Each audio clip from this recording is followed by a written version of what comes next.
all my commitment, as I feel as a human being, is our responsible duty. And also individuals' own interest. So 7 billion human beings on this planet, become happy, more compassionate. Then everybody get a benefit. If humanity really remain, I think both externally, huge gap, rich and poor. And same planet, some area, even facing starvation and killing each other. So then, you can't get genuine peace or genuine happiness. So for your own interest, you have to think well-being of others.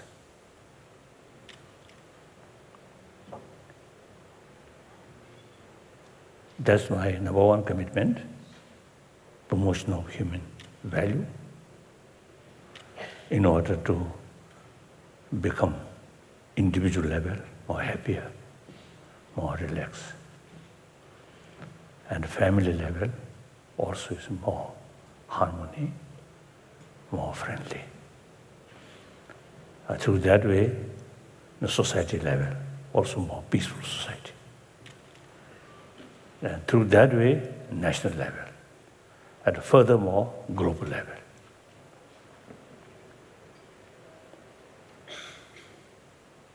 So effect on global level, the initiative must start from individual. Even world body, United Nations, it cannot change. So change must start from individual. After all, society means combination of individual. Unless some change start from individual, the society will not change. Then, internally also, more compassionate sort of feeling automatically reduce stress, anxiety. And through that way, even your own body health improve. Some scientists say, through their experiment, constant fear, anger, hatred, actually eating our immune system. Other hand, more compassionate mind, immense help to maintain good health. Then family level, of course, we can see the family, no matter what, rich or poor, or educated or uneducated, where human loves there, the family member, everybody feel happy, enjoy. The family may be very rich, even billionaire, a lot of stress, a lot of competition, distrust. The material value won't bring inner peace or happy life. So therefore, now here, I think the existing education system is very much oriented about material value.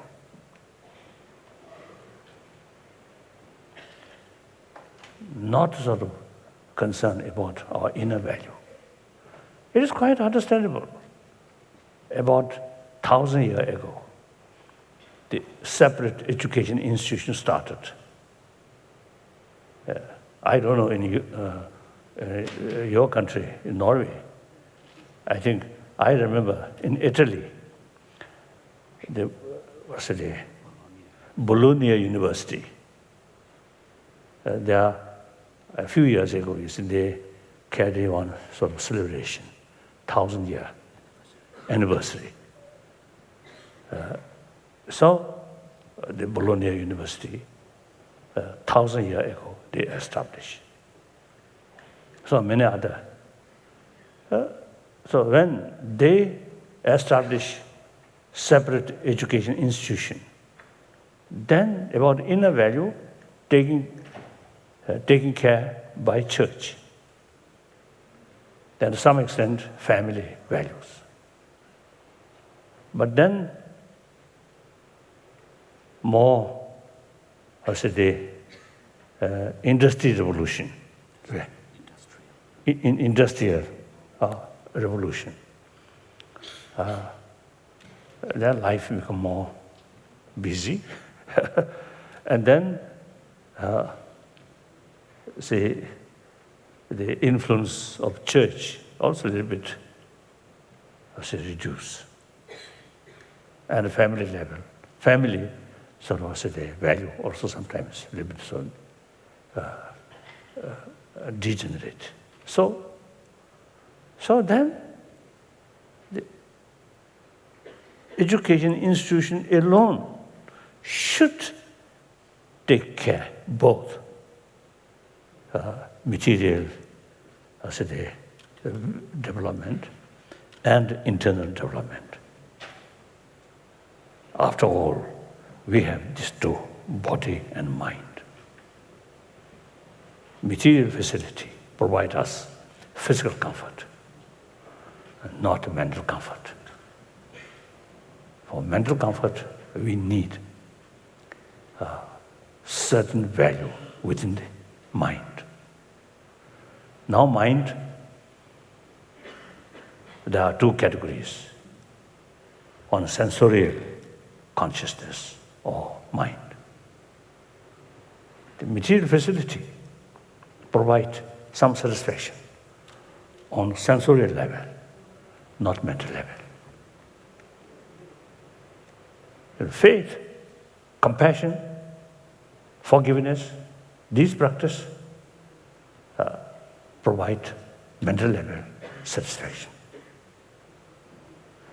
So those satisfaction which rely on sensorial experiences are short period, short term, and more or less superficial. The mental level satisfaction is long lasting and also more strong. Obviously, physical pain can subdue by mental satisfaction.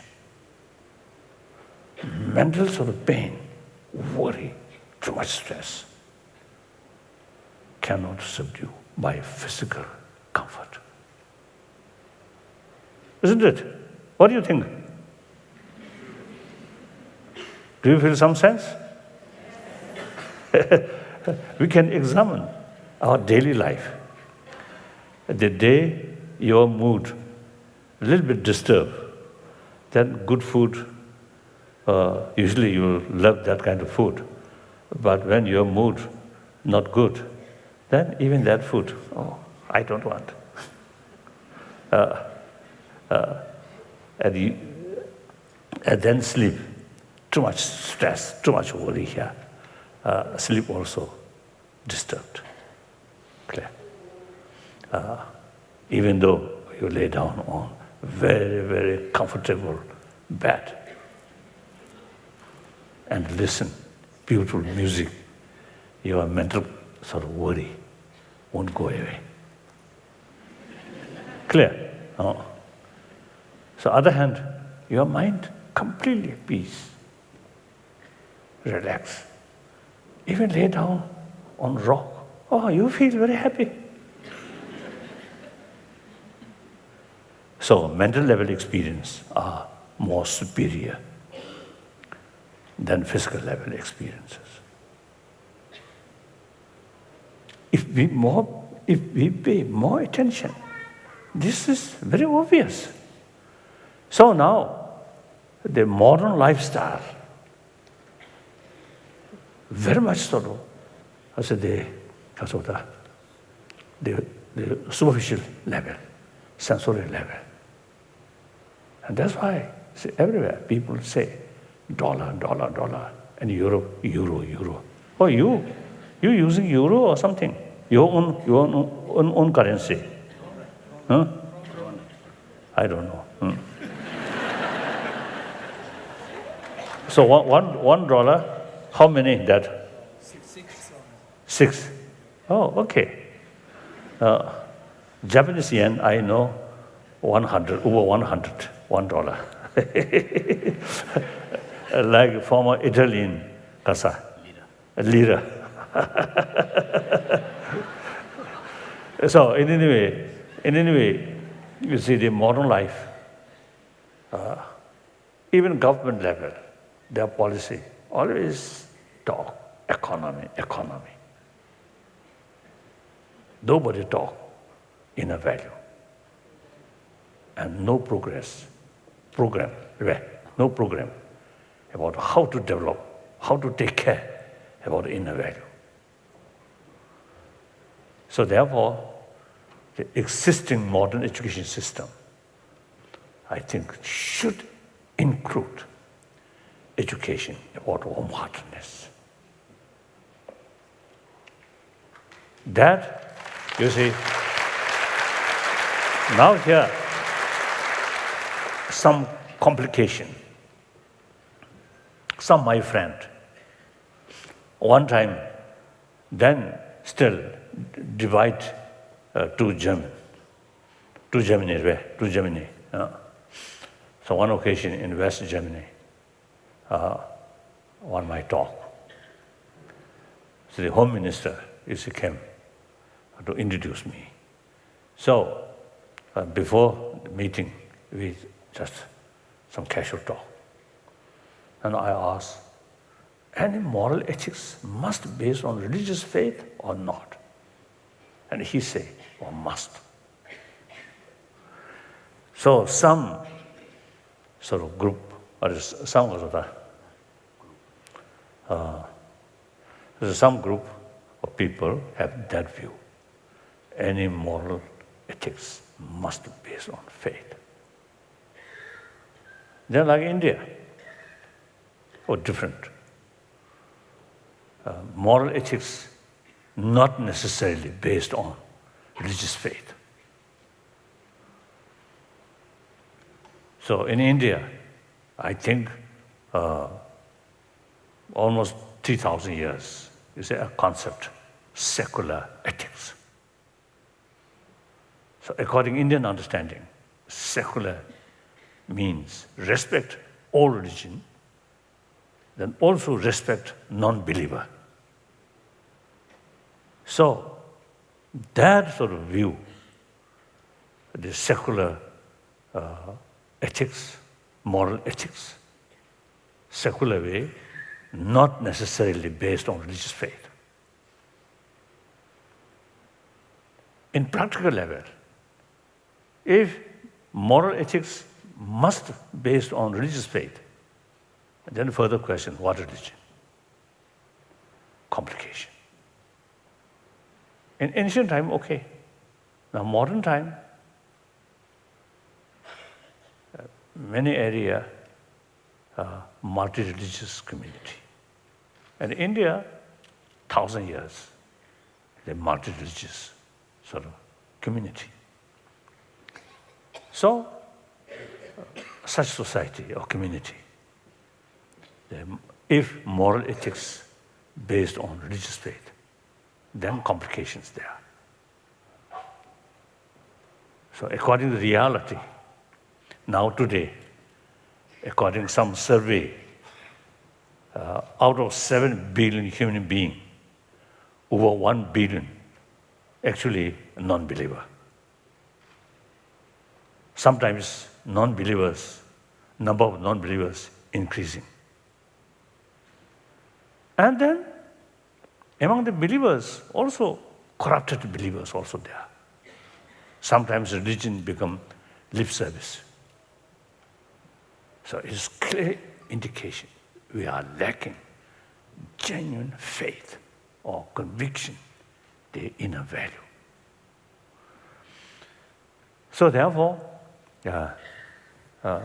now last several years, as a result of discussion with scientists,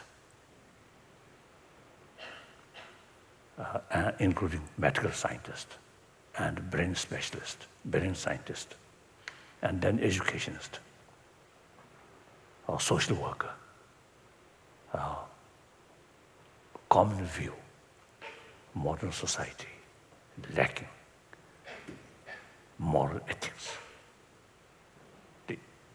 The essence of moral ethics is human love, respect others.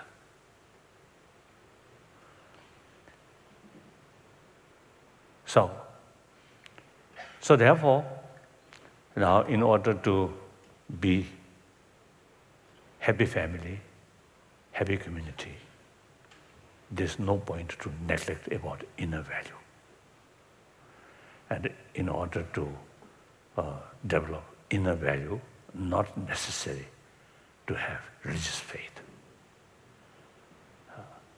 Religious faith, various different religious traditions, carry same message of love, compassion. And in order to practice compassion seriously, then one obstacle of compassion is anger. So all major religious traditions teach us practice of tolerance, practice of forgiveness. And then also you see anger very much related with attachment, greed. So all major religious traditions also carry teaching of contentment.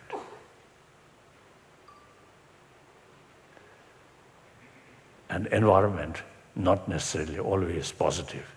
So some sort of problems caused by environment. In such case, self-discipline out of awareness. So these practice, all major religious traditions carry same practice, same message.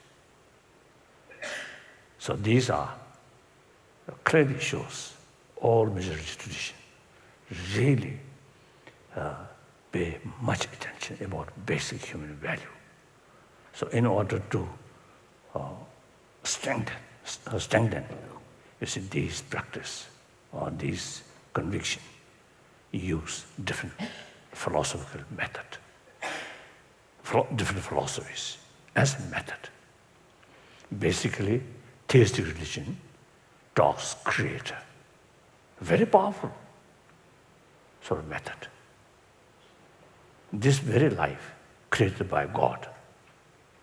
So that concept is really brings closeness feeling towards God. So more intimacy because of that. Intimacy with God, more willingness to follow God's wish. Then also I think that theistic religion, we all created by God. So that means we all have some sort of spark of God, God's love. So wonderful. And then look, all human beings as a son of God. Very powerful. Then non-theistic religion, mainly Indian religion, Sankhya philosophy. Within Sankhya there are two groups. So one Sankhya philosophy, and Jain philosophy, and Buddhist philosophy, no concept of creator, but rather self-creation. Ultimately responsible of future future depends entirely on yourself. If you carry your life more compassionate way, you get benefit. If you harm other, you get negative consequences. So that way, law of causality, that concept also is very, very powerful to develop self-discipline for your own interest. So these different methods, but all carry same message of love, compassion, so on. So various different religious traditions, in spite of different philosophy, all teach us basic human values. So very, very helpful. So on that respect, harmony among different religious traditions is very, very essential. So like that. So now that's because of the broad, because of basic, because of the outline. Then all human actions, so ultimately, or a certain action, without motivation. If some itching here, automatically your hand go there. No motivation. There's something like automatic mission. But more serious action always come through motivation.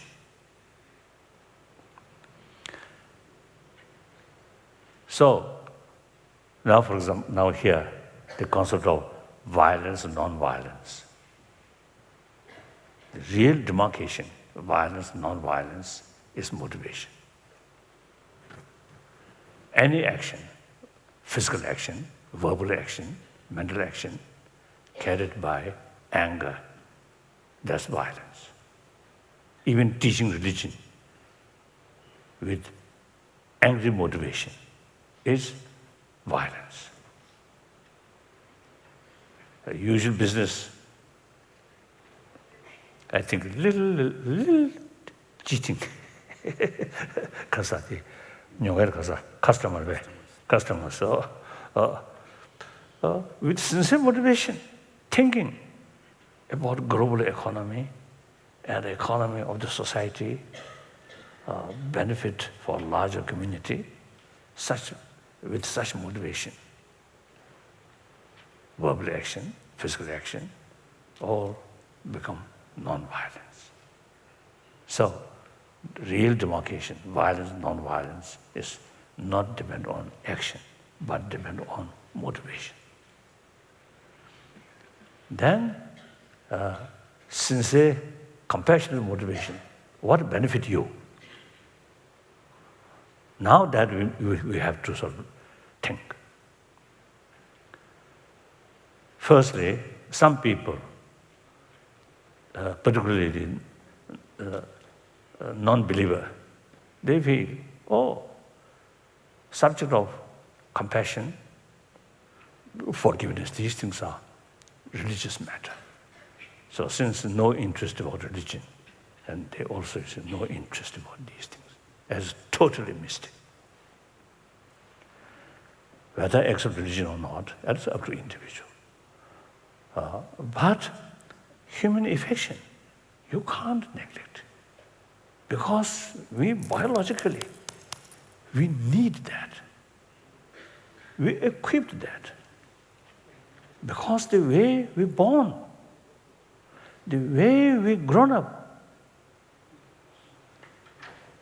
Firstly, parents' affection, particularly mother's affection and mother's milk. Then next few years, if parent or particularly mother neglect, you die. Even animal, look animal, or birds. If few days neglected by mother, bird's case, and also animal like dogs and cats, will die. So our survival out of others' affection. So that's a biological factor. Now modern scientists, they say, as I briefly, I already mentioned, immune system. So modern scientists, they say, after birth, next few weeks, mother's physical touch, the young child, is very, very important factor for proper development of child's brain. Separate child remains separate from mother, very harmful. That's scientists now say that. And then our common sense. You look your neighbors. Which neighbor happier? Which unhappier? Not depend on money or wealth, but depend on their,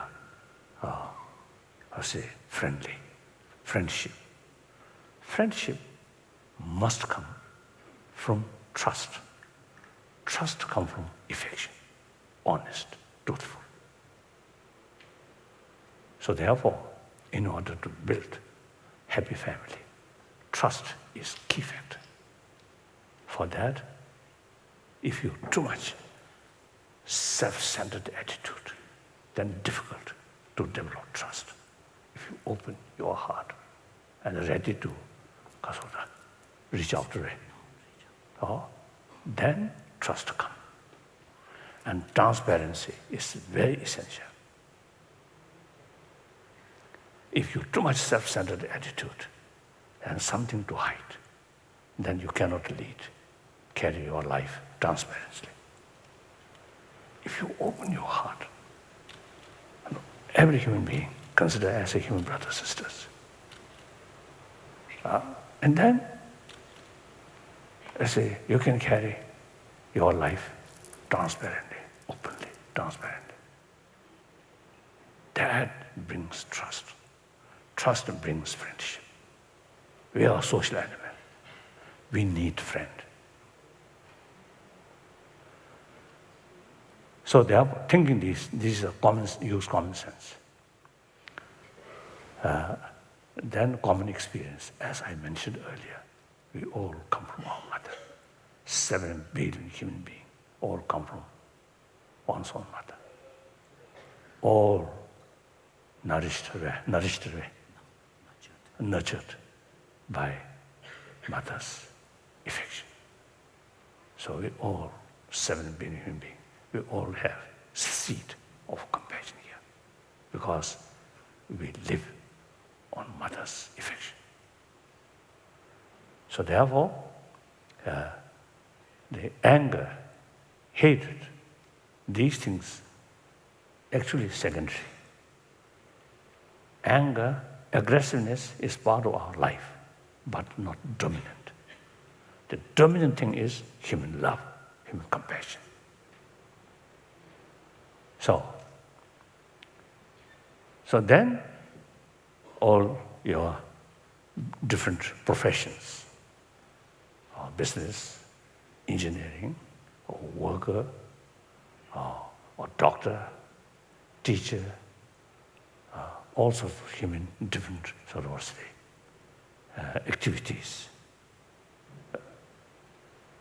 carry with sincere motivation, sense of concern of others' well-being. Then your profession becomes constructive. No matter how you are expert in a particular field, that work carried with self-centered attitude. And then firstly, your work may not bring genuine happiness or genuine satisfaction to yourself. Always too much sense of competition and too much stress. Yours,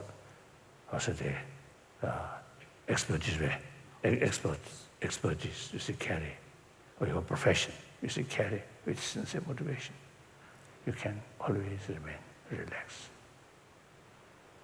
So I think usually, you see, the doctor suggests to advise patient, you need rest. Rest means relax. Rest does not mean just lay down your physical. A lot of worry here. It's not rest, isn't it? Isn't it? Rest means mental level, completely peace, completely relax. So now you can see some people say, oh, practice of love is good for others, not necessary to yourself. That's also totally wrong. As a result of practice of love, first benefit goes to yourself. Your mind relaxed, happy, no fear. Other people, I often is telling one of my sort of stories one occasion in Germany, one function, my talk, or function, I think function, you see, I go there, on the road, it's quite late evening. So as my usual practice or usual sort of habit, whenever I saw some human being, I always smile. The smile is something unique thing about human being. When I met some dog, if I smile, no response. Human being smile. Most cases, you see, their side also smiling. Wonderful, isn't it? Irrespective whether known each other or not. No need to introduce they are human beings. So smile like that. There was one story, one saying, one English gentleman in a riverbank, resting. So reading newspaper. One companion, swimmer, fell down in the water. And the Englishman still remained like that. So then someone asked, oh,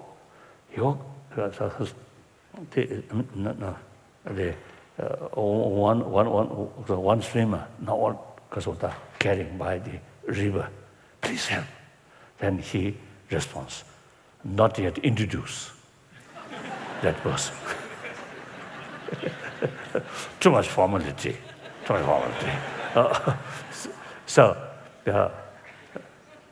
As a human being, no need to introduce. When you show human face, then immediately we know human being. So that's my sort of thinking. So I always smiling. So that night, that evening, my car through street. One young lady is coming. I smile. So that lady, I think, got some suspicion. You see, dress like this, so something unusual. So that person, unknown, stranger, smiling, that young girl, I think young girl gets some suspicion.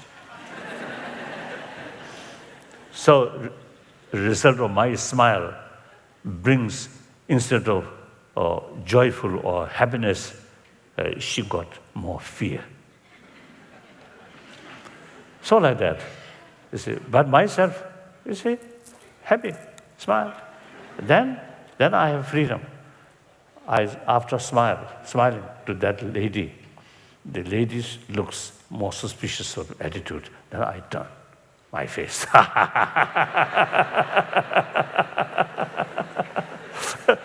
Like that. So therefore, you see, the expression of love, compassion, not necessarily bring something joyful other person. But you yourself immediately smile, immediately release some kind of stress like that. So thinking these lines, then you get some sort of awareness of our daily life. No matter how difficult it is, keep more compassionate mind here. We are a social animal. We always deal with human beings. So once we have genuine sense of human brotherhood, sisterhood, then your mental attitude become much because of the calm, clear, irrespective. So that kind of irrespective believer or non-believer. So use our common sense and common experience. That I usually call secular ethics. I think that's my talk. Now some questions, some argument.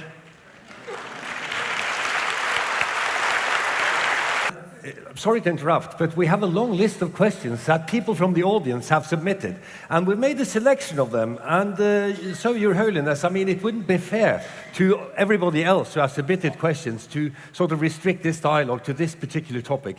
So first of all, I mean, I'd like to thank you very much for a wonderful, enlightening lecture. There is something about the message from the Dalai Lama which is striking, because it is at the same time very simple and profound and difficult.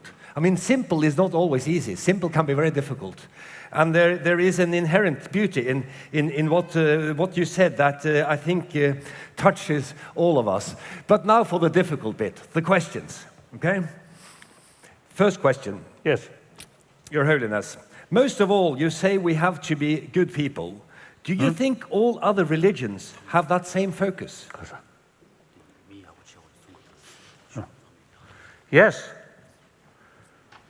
Very purpose, very goal to become happy person or good human being. The concept of we all created by God. God means infinite love. So my friend, they practice when they met their enemy or person who usually creates some uncomfortable feeling. And when they about meet, think that image of God, immediately their mental difficulties reduce. So, all major religious tradition, you see, have, the same sort of, same the potential to deal these the emotions which create more negative human being. So all have same potential. The different philosophy is necessary. Like medicine, different illness, different physical condition, you need different medicine.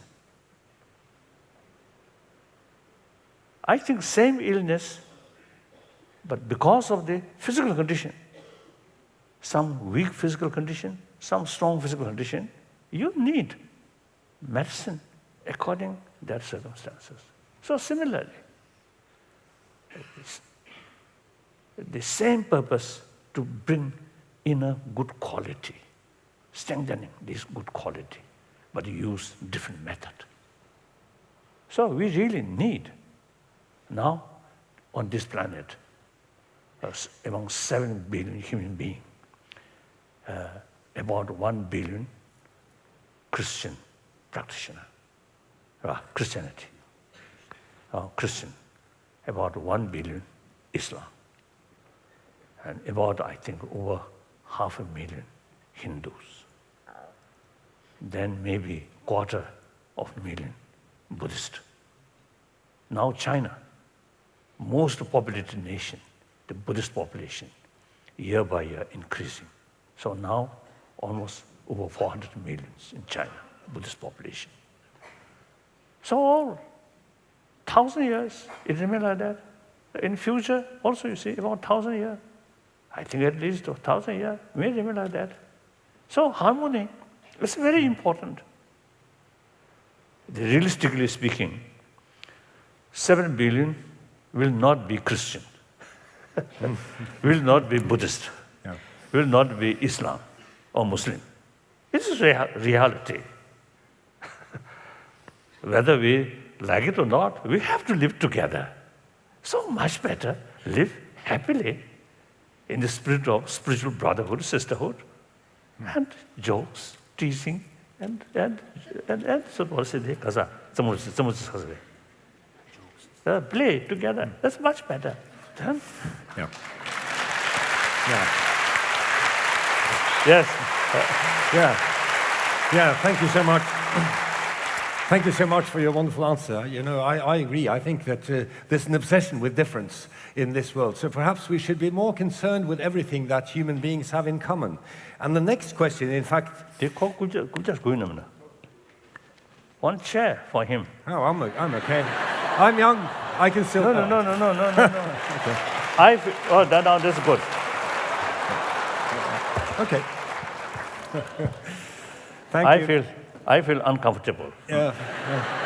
Well, thank you. Thank you so much for your compassion, Your Holiness. I'm feeling more comfortable now. But the next question is a very wide-ranging one, and it also sort of reminds us of the fact that throughout history, human life has concerned a few issues which are recurring, and we continue to ask ourselves the same questions of existence and yearn for the same things as maybe we have always done. So there is something universal. And the question is very big.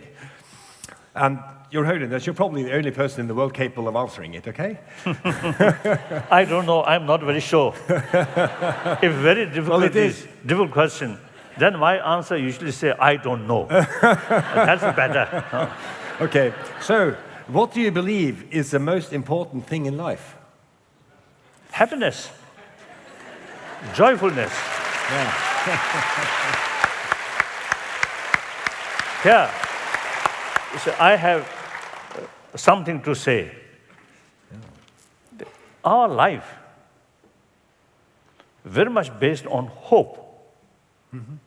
No matter how present difficulties, still some hope. Or maybe next year, maybe better. That's the basis of our existence.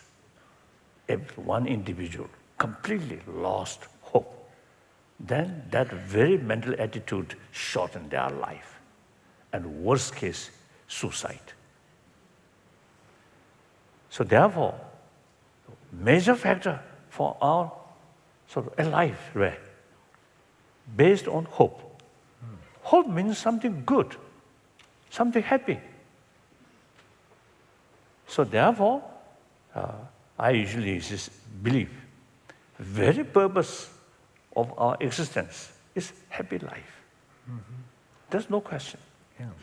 But you know, it struck me, Your Holiness, that in certain very poor societies where people are destitute, they may lose hope. But could it also be the case that in the very rich societies, we also lose hope? Because we have nothing to hope for. Yes, they also, you see. I think the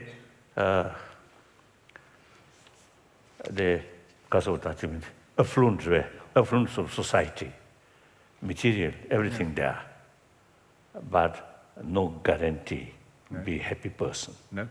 Some my friends, some American, I think billionaire, very rich. So obviously, big car, several buildings in different places or even different countries. So they occasionally vacation and go these different countries. Yeah. Luxuries, sort of daily life, very, very luxuries. And when we met, and after a formal exchange, greetings like that, then settled. Then many of them expressing to me in deep inside, lonely feeling, very unhappy feeling. So I noticed that. Then I will tell you, I want to tell you, one occasion in Barcelona, I think in Spain, one occasion, I met one Catholic monk,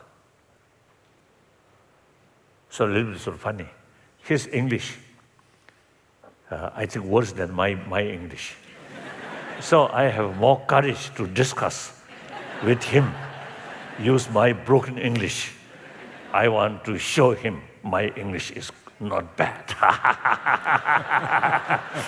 So that Catholic monk spent 5 years in mountain. What's it there? Hermit life. Very little hot meal, bread and tea. And when we met, I asked him, I was told, you spent 5 years in hermit life in the mountain. What your practice? And his answer, practice of love. When he answered that, in his eyes, some special sort of significance. Calm, peace, fresh, something like that. So his lifestyle, hermit, very much contentment, contented. But mental level, sort of also very, very happy sort of mental level. So therefore, as I mentioned earlier, you see, we need pay more attention about our inner value. Just talking money. No guarantee to be a happy person. No. I mean, as someone said in this society, commenting on the materialistic, affluent society, someone said a few years ago, in this society, we've got everything, but that's all we have. You know? Sure. Referring to a certain inner emptiness, perhaps. And also, you see, I heard the rate of suicide in this country, I was told, increasing. Well, what is truth? Is it some suicide? Yes, it is. And alcohol problem, drug problem? No, not much. Oh yeah, we've got problems. But we have a next question for you, Your Holiness, and I would have loved to carry out this conversation with you for hours, but we have to be faithful to the questions we got from you people out there. So the next question is this. How should I describe religion to my children? To my children. Children. Firstly, you see, share your own experience, more warm-heartedness. I think children. Just I met some young student. I had some discussions. I asked their experiences. When mother show affection, smile, what do you feel? And occasionally, mothers show a little bit angry face. What do you feel? Naturally, they love mother's sort of smile face. Occasionally, mother a little bit sort of angry attitude. Then children really feel very sad. So that's human nature. So we can talk these things as a human value. Then children more sort of interest about these inner value. Then mention various different religious tradition. The main topic is love, practice of love. I think that's proper way. If too much of it, right from the beginning, is the emphasis too much about faith. Oh, God is great, God is great. Then children may confuse, may not understand. That's my view.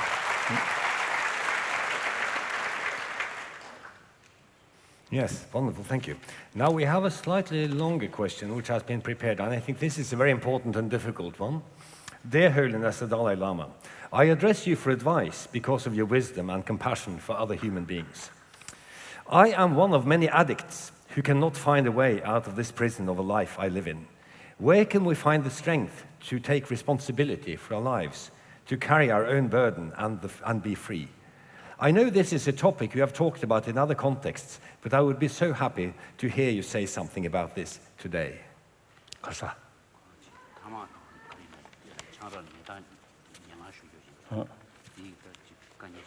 Okay.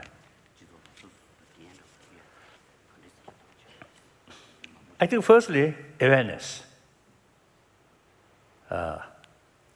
and analyze pros and cons. Too much smoke. Some of my friend, there's a lot of smoke. He told me even his color of nails, fingers, and toes become black. And then sometime back, he completely sort of stopped. So color of the nails also become more beautiful. And his face also, you see, more sort of clean, like that. So, and then, of course, many years ago, one Tibetan government official, he found drink a lot of alcohol. After some time, after a few years, one day he came to see me, and his face become very sort of black, brown, or too much brown, or black, dark. And he told me, now he got liver problem. Since I know him, so I gently told him, your illness, your own creation, too much drink. So now this happened. So thinking this line, then at once completely stop may be difficult. But then first develop your willpower. Then reduce week by week, month by month.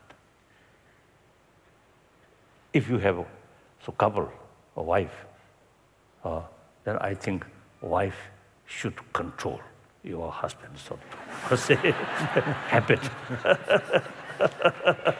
With love, not negative way, with love, some sort of control. I think it's good. Sometimes I jokingly telling people, those married people, where's your teacher? Teacher means their wife.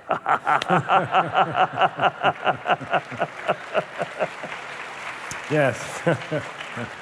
So all this determination, at once you feel, impossible. But use our intelligence and pros and cons. Then you see, things more sort of seriously. Then you get conviction. This is a bad habit. Then gradually determination comes. Then step by step, wisely, step by step, you can change. Yes. Yes. Well, thank you. And since you mentioned husband and wife, another sort of perennial or eternal condition of humanity is to do with gender. The fact that, generally speaking, there are two kinds of us, men and women. And the question is like this. Of course, I know this is being challenged, by certain recent theories, but on the whole, most people are either men or women. So the question is this. Does Buddhism treat men and women differently? Are women seen as inferior to men? We'll say no. Basically, no. One example. Buddha's time, he gave sort of equal right to achieve, to achieve the highest vows. So, male sort of highest ordination, female equal highest sort of monastic ordination that we call bhikshu and bhikshuni. Unfortunately, in Tibet, you see, according to our tradition, Vinaya tradition, that is Mula Savasiti Vatan. See, according to that, the abbot, when you receive the vows, the abbot for bhikshuni, abbot must be bhikshuni. So Tibet, I think because of difficult to journey there. So from India, never sort of happened on Bhikshuni abort. So that's the main reason. In Tibet tradition, no Bhikshuni, but only the second kasada, Gizu, novice. So basically, Buddha gave equal right. Then particularly, the higher sort of Buddhist sort of, tradition. Then there are 14 vows, 14 precepts. One precept is if male disrespect or criticize female, that's one major downfall.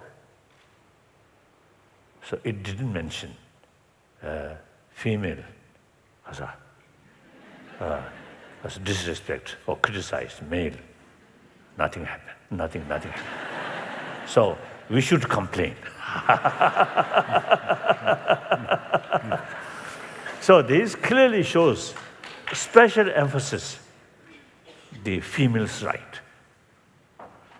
Then meantime, when monks and nuns come together, usually monk sit before. That I think I usually describe all major tradition. 3 aspects. Number 1, religious aspect. Number 2, philosophical aspect. 3rd, cultural aspect. Cultural aspect, I think, very much influenced the existing society, sort of the habit. So some my friend, a little bit critical about Islam, and particularly like Sharia law. Then I sort of explain, oh, look, since 3 aspects in religion. So, aspect of religion is concerned, Islam also, you see, very much emphasis about love. Then, the philosophical aspect, of course, the theistic religion. Then, Kasachuti. A cultural aspect. I think at the time when Muhammad is come, I think the society, like nomadic sort of society life. So a lot of sort of crimes, maybe. So therefore, in his teaching, it is relevant some kind of punishment, some kind of rule. And then also, I think Quran, some mention about how to sort of how to control slaves. But these, because of this society, existing society, I think in India also say the before Jainism and Buddhism start about 2,600 years ago. At that time, you see, too much animal sacrifice. So even too much animal sacrifice, even to the effect, negative effect, some of the farming system. So Jainism, Buddhism, special emphasis, non-violence. So these, I think, cultural aspect, when the teaching start, the social sort of social structure, there are some, and then Buddha, especially emphasis against totally caste system. Even Chairman Mao Zedong, when I was in Peking, 1954-55, Mao Zedong also told me he considered Buddha Shakyamuni was revolutionary. Reason he mentioned, Buddha Shakyamuni, totally against the caste system. So he considered revolutionary.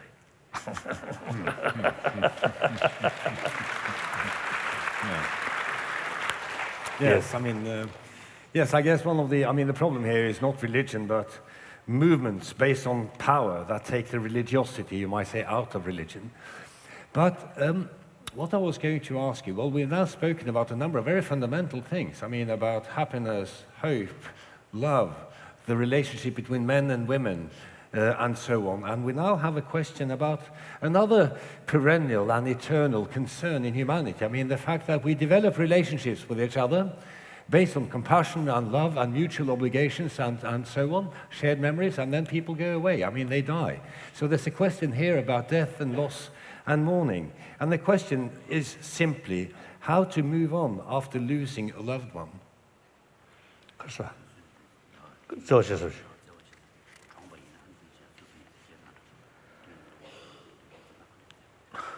If you are young, you will find another woman or another husband. If you are old, then you have to think about more seriously.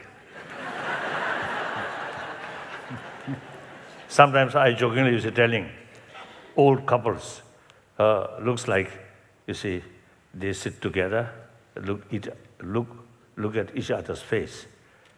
You go first or me go first. Like that. Oh, this, I think, circumstances, if you really, there's up to individual. You see, not something absolute sort of rule or something like that.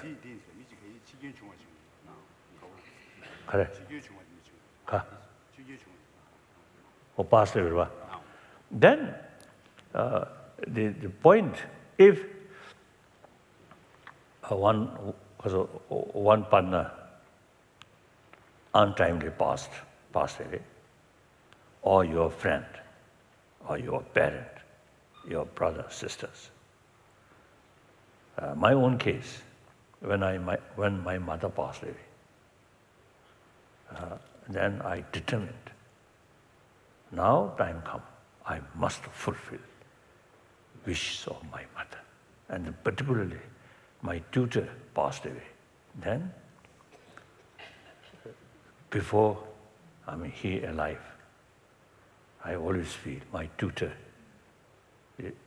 like solid rock I can lean. After his death, then that rock no longer there. Feel very sad. But then I myself telling way. Now that solid rock no longer there. Now whole responsibility on your own shoulder. Now I must fulfill my tutor's wish. Then instead of more worry, more sort of determination, that usually comes. So some of your loved one passed away, then think that way. And also, if your loved one, some way to know your sort of situation. And if you, in spite that tragedy, you carry your life in a meaningful way, a truthful way, if your loved one still alive, feel should feel happy. So then, so you carry that way, then your loved one, some way to know, feel very happy. Otherwise, too much worry, you see, and then too much pain, sorrow. Then I think your loved one, one way to know that, and more worry himself, herself also. So therefore, use human wisdom. We can translate tragedy, source of determination, source of effort, source of sort of hope. We can translate that way. That's important. Yes, thank you. Yeah. Bye bye.